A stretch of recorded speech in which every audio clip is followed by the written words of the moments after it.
E aí galera, boa noite. Tudo bem com vocês? Como que estão as coisas? Como que tá esse isolamento aí? Espero que esteja tudo bem com todos vocês, tá bom?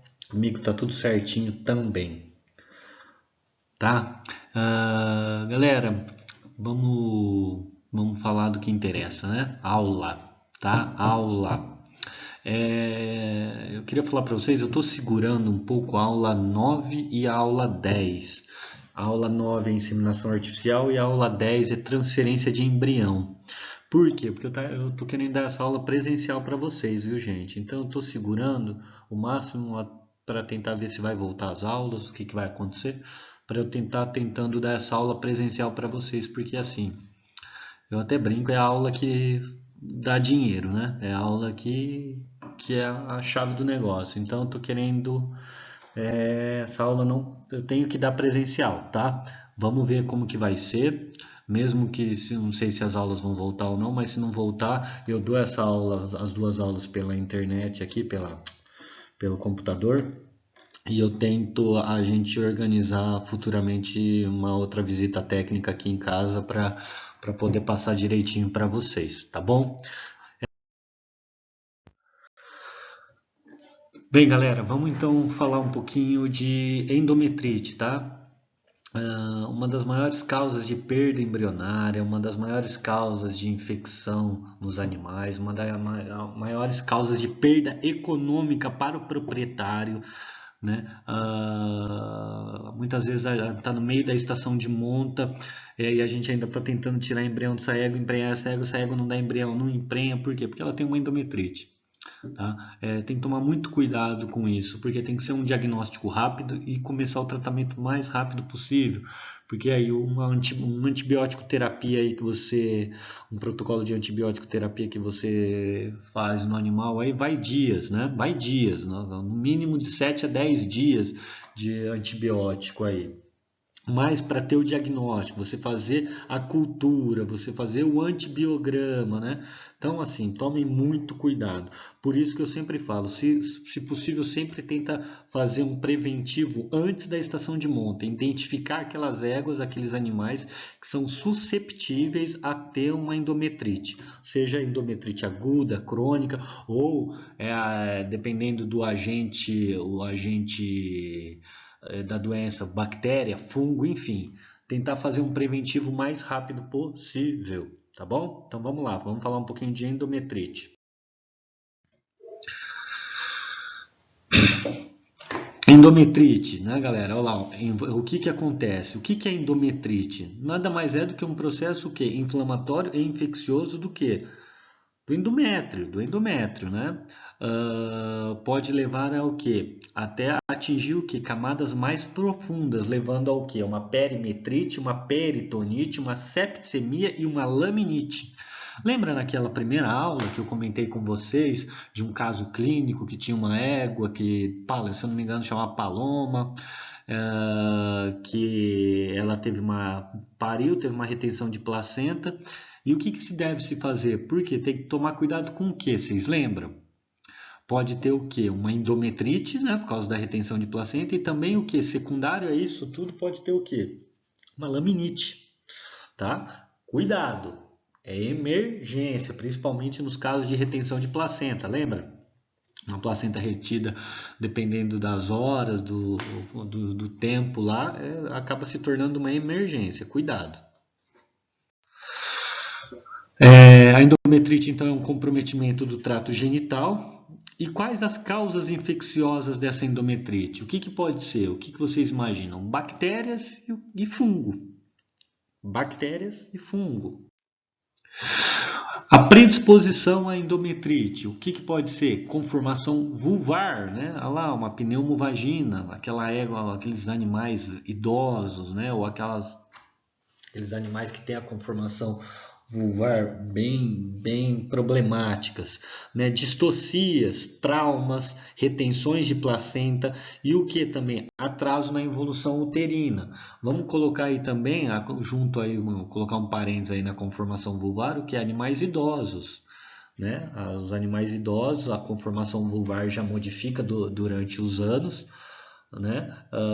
Predispondo o que? A uma endometrite. Continuando na predisposição à endometrite, olha lá, a higiene imprópria na cobertura ou inseminação.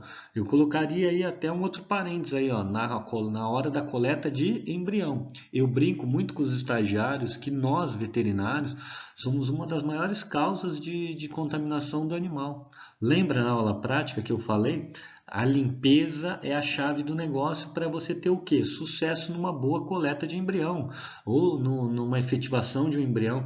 Então tem que o material muito bem limpo, o animal muito bem limpo, o seu material que você está utilizando esterilizado corretamente. Então, muito cuidado com a higiene, tá? Uma outra predisposição à endometrite é o que? Altas frequências nas coberturas, né? Vamos pensar naquele proprietário que tem o cavalo por monta natural, e ele coloca a égua hoje de manhã, coloca hoje à tarde, coloca amanhã de manhã, coloca amanhã à tarde. Então imagina, não faz uma limpeza adequada no pênis do garanhão, na região vulvar ali da fêmea, não amarra o rabo, não faz uma lavagem legal, tá colocando a égua no barro junto com o cavalo, no meio do curral. Então, assim, tomem muito cuidado com isso, que isso é uma das predisposições a causar a endometrite nas fêmeas. Bem, vamos pensar nos sinais clínicos aí de uma possível endometrite aí. Eu gosto muito da ultrassonografia, galera. Acúmulo de líquido. Eu pego muitos animais aí antes de estar inseminando e logo depois da ovulação, da inseminação, aonde o quê? Antes da inseminação, um grande acúmulo de líquido, né? Aquela imagem com grande acúmulo de líquido, e pós-inseminação o que? A retenção daquele líquido também, um aumento ainda maior daquele líquido. Aí você vai verificar no animal, ou você inseminou a égua no cio com uma cervix fechada, bem fechada, o que? Com que faz com que não tenha o que? Um retorno, né, desse líquido, uma expulsão do acúmulo de líquido. Por quê? Por causa dessa cervix fechada. Ou seja, no momento da inseminação, você pegou um tubinho de sêmen aí, tubo de inseminação artificial com sêmen, vai 50 a 60 ml de sêmen, inseminou a égua e o que? Aí você verificou o que? A égua está no cio sim, mas com uma cervix o quê? Fechada, né? Por que essa égua pode ter uma cervix fechada? Muitos anos de transferência de embrião, a inseminação, pode ser isso.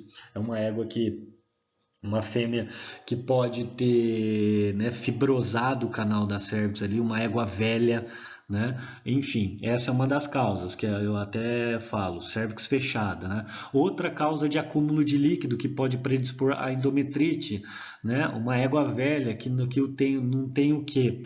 Um poder de contratibilidade, de contração forte, né? Ela não tem aquela contração adequada para quê? Para expulsar aquele líquido. É um outro fator que predispõe à endometrite. Um outro problema, uma fêmea com problema na falha de drenagem linfática, né? É um outro problema que pode predispor à endometrite. O que vocês têm que ter a certeza é o seguinte, é aquele líquido que você observa antes, né, que é um líquido fisiológico, é um líquido que muitas vezes o animal está entrando no cio, então ele faz um pequeno acúmulo daquele líquido uterino, então é um líquido fisiológico, do líquido que não é fisiológico, né? Um líquido que está numa quantidade grande, um grande volume, na pós-inseminação, pós-ovulação. Então é isso que vocês têm que ter a percepção né, para tentar identificar o que seria um líquido fisiológico e um patológico, certo? Olha lá, secreção na comissura vulvar, né? Muitos animais apresentam aquela secreção, hiperemia da mucosa da vagina e vestíbulo e diagnóstico por exames complementares.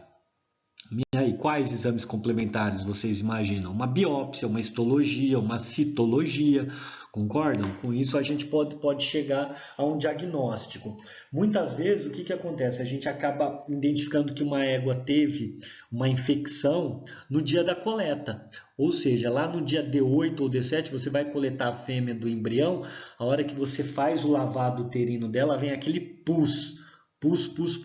Ah, mas não dá para observar. Por que que não observou antes? Uma falha. Muitas vezes pode ser uma falha, sim, né? Uma pós-inseminação, pós-ovulação aí, não checou bem no ultrassom, dependendo do volume de éguas, volume de animais que você trabalha, você acaba passando muito rápido e falha numa imagem de ultrassom legal. Você acredita que a égua ovulou certinho e ela ovulou, mas aí na hora do dia da coleta de embrião, você faz a lavagem e você vê que teve uma contaminação grande.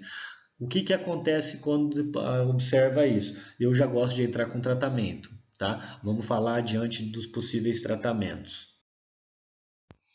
Então, a endometrite. O que que é endometrite? Nada mais é do que uma inflamação do endométrio uterino. E quais as causas de possíveis endometrites, né?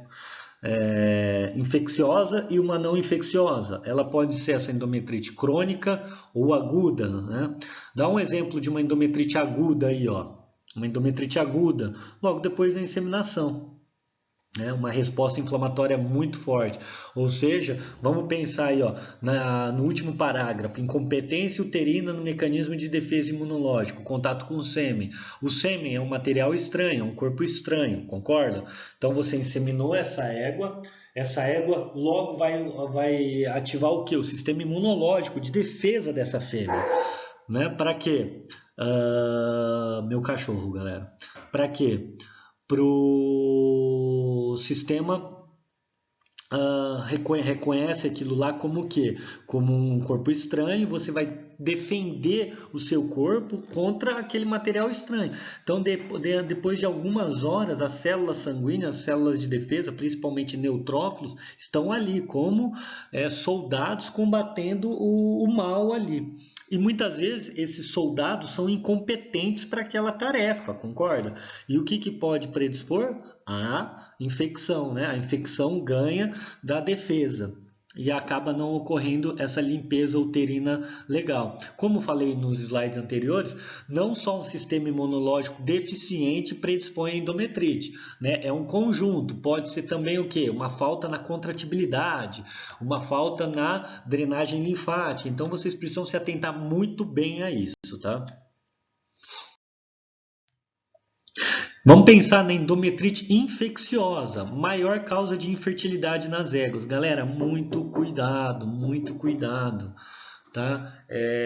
Principalmente com a limpeza antes de uma inseminação artificial, limpeza antes de uma transferência de embrião, limpeza antes de uma monta natural, uma boa limpeza no pênis, uma boa limpeza na região do vestíbulo da égua, tudo para diminuir o que? O máximo, bactéria, fungos, tá?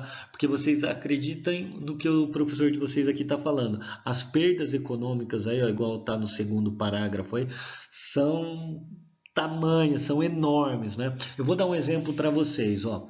Vamos supor, uma égua chegou para a gente no dia 1º de agosto para mexer com reprodução, tá? Você começa, essa égua tá entrando no cio, ainda não entrou, o cara não fez luz, tal. Essa égua fica aí na sua casa mais uns 20 dias até dar um cio. Então vamos lá, ó, já fomos quase pro meio, pro fim de agosto, tá? Aí você insemina essa égua uma vez, não dá certo, lava, não dá embrião. Lá insemina no segundo ciclo, não dá embrião. Olha, já foi para quase outubro isso aí nessas 3 inseminações que eu falei para você. Aí vocês acabam pensando, não, vou fazer uma citologia, uma histologia aí, uma biópsia desse animal e comprova que essa égua tem uma endometrite crônica aí, bacteriológica e precisa tratar e precisa diagnosticar. Galera, praticamente aí com tratamento de dias de antibiótico terapia, mais a cultura que demora no mínimo de 7 dias, no mínimo, né? Mais o antibiograma. Galera, já foi mais um mês aí de perda da reprodução dessa égua nessa estação. Aí você põe aí, se o cara não teve perda econômica, põe no papel aí a estadia dela, quase 3 meses numa central, tanto de coleta de garanhão que teve, de sêmen de garanhão, porque o outro veterinário, se esse cavalo é de uma outra central e está vindo para você, o veterinário vai cobrar a taxa de coleta do garanhão. Mas o motoboy, ida e volta, que ele foi lá buscar o sêmen. Então vocês imaginam a perdas, e agora mais o tratamento, mais a cultura, mais o antibiograma. Então assim, perdas econômicas grandiosas, né? E vamos supor, eu falo muitas vezes para você, muitas vezes o proprietário já vendeu, nem fez a casa, nem fez o embrião, né? Só tem o acasalamento dessa égua com o garanhão e esse embrião já está vendido e o cara com certeza o novo proprietário já até pagou esse embrião, entendeu? Então tome muito cuidado. Olha lá, ó, voltando à endometrite infecciosa, né, maior causa de infertilidade nas éguas, perdas econômicas, associada ao atraso na eliminação de bactérias, éguas susceptíveis. Então, ou seja, a gente pode dividir esses animais em dois lotes: as éguas que são resistentes à endometrite e as éguas que são susceptíveis à endometrite, né? Olha lá, éguas susceptíveis à endometrite crônica, endometrite persistente pós-cobertura, né? Você inseminou essa égua, você colocou por monta natural, essa égua vem vindo tendo uma infecção, uma inflamação durante dias, né? Durante dias, um processo inflamatório juntamente com um processo infeccioso. No dia da coleta do embrião, você repara que essa égua está com pus. Tá? Por causa do que? Mecanismos de eliminação de fluidos comprometidos, ou seja, que nem eu falei nos slides anteriores, é um conjunto de fatores que predispõe esse animal a ter essa endometrite crônica. Incompetência em contração uterina, incompetência de cérvix, ou seja, a cérvix fechada, não existe uma abertura de cérvix, falha na drenagem linfática, né? Contaminação do sêmen, contaminação do pênis que está sujo. Então, tudo isso predispõe o quê? A uma causa de endometrite. Tá? E aonde que você faz a melhor detecção aí? Eu gosto muito, imagem de ultrassom. Aquele animal que você palpa ela e você vê que tem um acúmulo de líquido na imagem do seu ultrassom.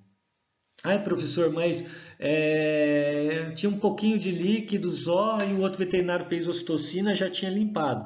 Galera, ótimo, excelente, né? Através de uma ferramenta, a utilização de uma ocitocina para aumentar a contratibilidade uterina, você conseguiu que ocorresse essa limpeza uterina. Então, é uma ferramenta de utilização. Agora, eu falo para vocês, na experiência que eu tenho, dependendo da altura na imagem do ultrassom, da quantidade de líquido, galera, a ocitocina não vai resolver, tá bom? Não resolve. Se você não entrar com outras ferramentas que eu vou explicar para vocês nos slides anteriores, nos próximos slides, você não consegue fazer uma limpeza, tentar eliminar esse líquido através de uma contração uterina. Olha lá, ó, pela imagem do ultrassom, ó, olha aí, ó, olha um acúmulo de líquido aí, ó, de fluido no útero, certo? Aí, galera, uma imagem aí de uma avaliação do fluido intraluminal aí, ó. Vocês conseguem ver a primeira imagem um edema uterino grande, né? Um grau 3 aí. Galera, vamos lá falar sobre a nossa defesa, o nosso esquadrão, nossos soldados neutrófilos, né? Que nem eu comentei nos slides anteriores com você, logo após a inseminação, o sêmen é um corpo estranho, a fêmea reconhece como aquele sêmen um corpo estranho. Então, o que vai ter para combater esse corpo estranho aí, que é o sêmen? Os neutrófilos. Então, se você verificar depois de algumas horas, se você fizer uma biópsia, uma citologia, você vai identificar neutrófilos naquela região, né? Como defesa do próprio organismo contra esse corpo estranho. Então, olha lá, migração da circulação para o local de infecção, chamam como? Quimiotaxia, lembram da imunologia? Eliminação dos patógenos, fagocitose, essa é a função dos neutrófilos, fazer o que? Uma fagocitose. Presentes 1 a 8 horas após o agente antigênico.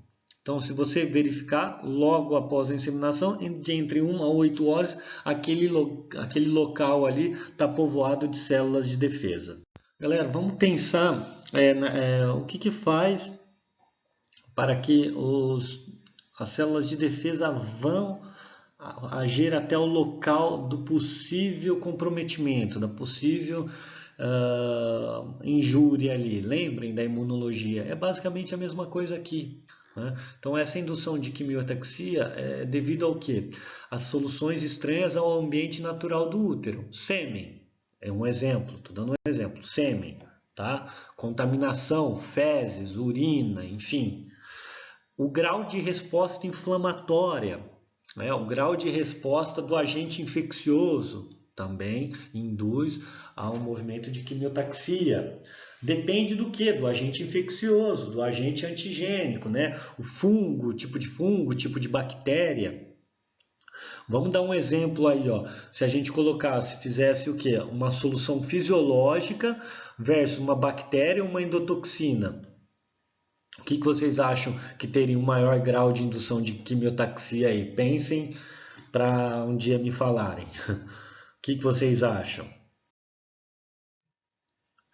Essas éguas susceptíveis, elas apresentam problemas, disfunções no sistema ou imunológico dela, ou na função da cervix dela, a contratibilidade, na drenagem linfática, como falei anteriormente nos slides anteriores.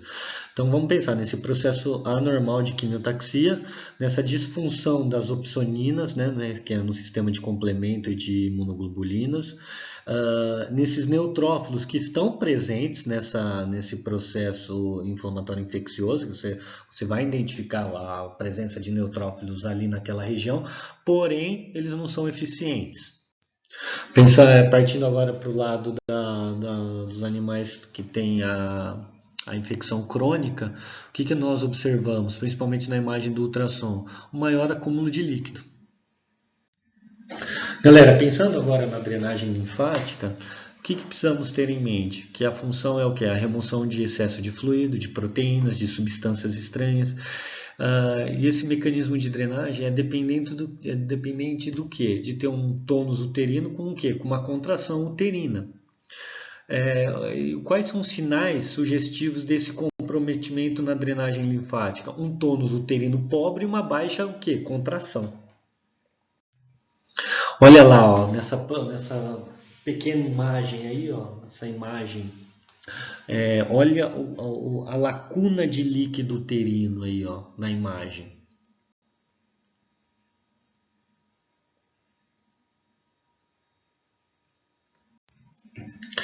Estratégias para terapia.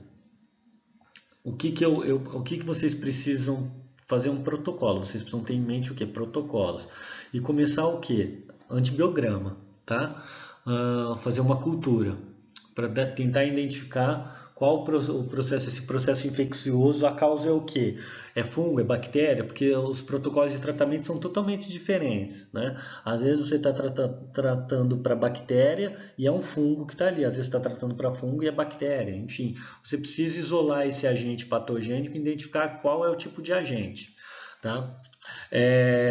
Uma vez identificado qual que é o agente, você precisa partir para suas armas. O que você tem de arma? Você vai instituir o que? Uma terapia local ou sistêmica? Custo, você precisa ver o que o proprietário pode, o que ele quer fazer, né? Porque desprende custo, né? É caro. Praticidade de tratamento, você precisa saber. Uma coisa é você tratar um animal numa central de reprodução, uma coisa é você ir até o local e tratar. Beleza, é você que vai tratar, é você que vai até o local, você combinou com o proprietário que você vai até o local todo dia para fazer esse tratamento, ou você vai deixar na mão de funcionário? Isso é uma outra interrogação que eu faço a vocês, uma outra pergunta. E aí, o tratamento é caro, é todo dia, não é? É local, é sistêmico, é o funcionário que vai fazer, é você? Então, pensem nisso, tá, galera? Isso é a chave para você ter sucesso, né, na instituição dessa terapia, tá? E ter sucesso no resultado. Outro procedimento aí seria o que? Lavagens uterinas, né? Você pega aí, eu já cheguei a lavar éguas com endometrite inseminadas até no 5º dia após ovulação. Cheguei quase no 5º dia após ovulação. Lavagens em cima de lavagens. Porque acumulavam pus, uma infecção brutíssima, tá? Então, qual que é a função da lavagem uterina? Remoção de neutrófilos e outras substâncias. Uma vez que você lava esse útero, você acaba fazendo com que um aumento da contração uterina. Você faz o que? Uma irritação mecânica também nesse útero, induzindo o que? Uma outra quimiotaxia, concordam? para quê? Um recrutamento de novos neutrófilos e opsoninas. Então, uma vez que você faz essa lavagem uterina, você faz o quê? Você remove neutrófilos velhos, mortos e outras substâncias. Você faz o quê?